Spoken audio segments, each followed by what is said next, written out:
Today, there was a march in Harbor Gateway, which the participators were Councilwoman from the 15th District, Janice Hahn, and the family itself, Ms. Lovett, and my organization and other organizations were there. As you know, last week, I put together a march there in the Harbor Gateway area where Cheryl Green was killed because they said that African Americans cannot and are not supposed to cross a certain street. An invisible line is there stopping African Americans from walking in the Latino community. If they are caught walking in that community, they will be shot, killed, beat up, mayhemed, who knows what. Well, a 14-year-old girl was killed there, and her name was Cheryl Green, and you well know that. Well, now let's get down to the facts.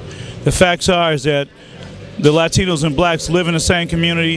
They eat and drink in the same community. They go to the same doctors, go to the same grocery stores.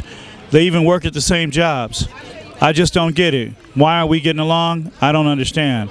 But we're working to get along. That's why my organization is working hard to make sure that Latinos and African Americans communicate and talk to each other and treat each other with dignity and respect.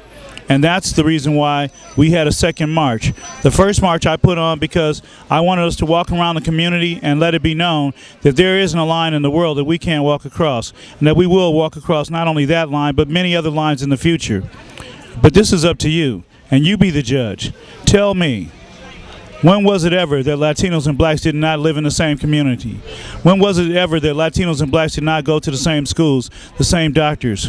When was it that Latinos and blacks never got along? This premeditated conspiracy that's been rolling out of the prisons and the jailhouses around California and abroad have caused many, many problems for the community in the streets. Our kids, they do what they see the adults do. We, as adults, need to set a better example. We need to have more leadership, more motivation, more integrity, and more direction when it comes to our community, more social skills. Last but not least, we need to have a after-school program where kids can go in there, Latino and black, and play basketball and ping pong and tennis and bowling and watch DVDs together and get on the computers together and play games together. We've never been separated before. Why do we have to be separated now? I don't believe that we're separated. I believe that the government wants us to be separated. That way, while we're busy being separated, they could be busy doing other things like the war. We spend millions and billions and gazillions of dollars on a war. There's many lives being taken over there. But who do you think's doing the fighting? African Americans and Latinos are fighting together. Whites are fighting together. We're all fighting together to save America. But will America save itself? We're only limited to do so much.